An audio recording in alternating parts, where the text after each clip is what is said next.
when the paranoia set in. What if my mom found out? I would be grounded for months. What if my physics teacher smelled the weed and reported me?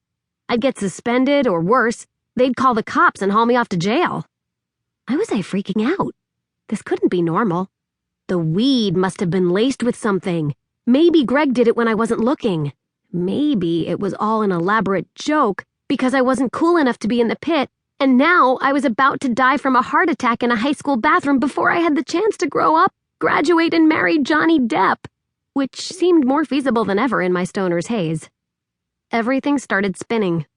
I felt like I couldn't even stand up. There was only one thing I could do.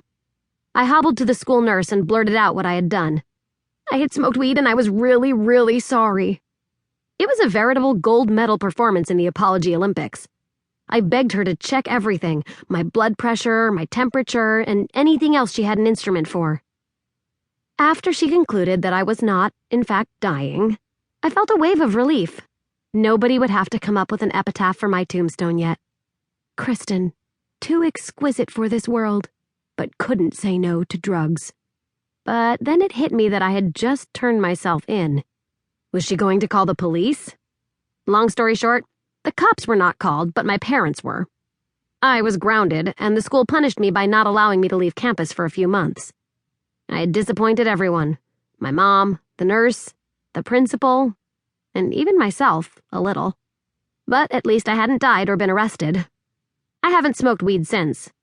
But looking back, I realized that I probably never would have smoked that day if marijuana had been legal. Hell, maybe the pit kids wouldn't have either. The fact that it was forbidden gave it this elite, hardcore status. You had to rebel in this manner to be a member of the pit. To be cool.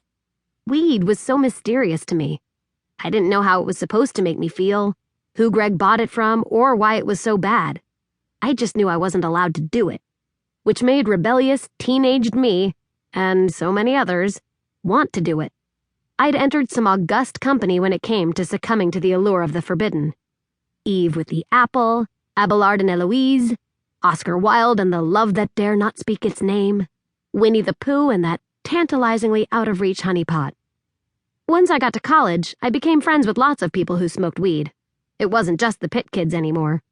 It quickly became obvious that marijuana didn't have a drastically negative effect on my college friends the way alcohol did. After a late night at the bar, my roommates and I would come home sick as hell.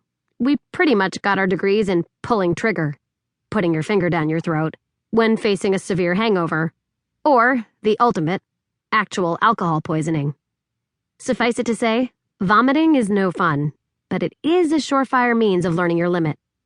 Our nights of college drinking resulted in plenty of awkward situations, but we always made it home safely.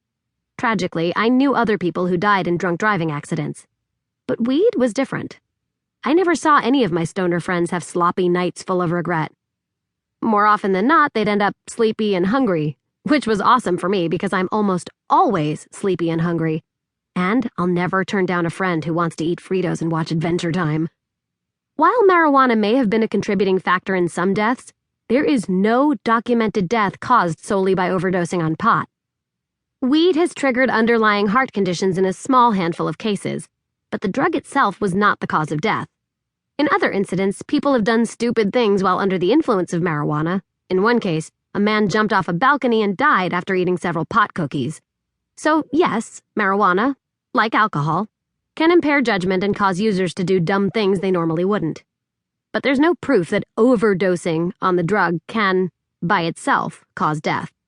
A marijuana smoker would have to consume 20,000 to 40,000 times the amount of THC in a joint in order to be at risk. And study after study has shown that marijuana does not lead to lung cancer. But how harmful or harmless weed is should be a moot point. An adult should have every right to do whatever they please in the privacy of their own home, so long as nobody else is affected. Eating too much junk food can make you morbidly obese, which we all know leads to heart disease, diabetes, and often death. But if you want to sit on the couch and stuff deep-fried nachos into your face until your heart seizes up, that's your prerogative. No one is going to stop you, and no one should stop you. It's your body. And since you're allowed to contaminate your body with fatty foods, alcohol, or cigarettes, why not with weed? Why not with cocaine or even heroin?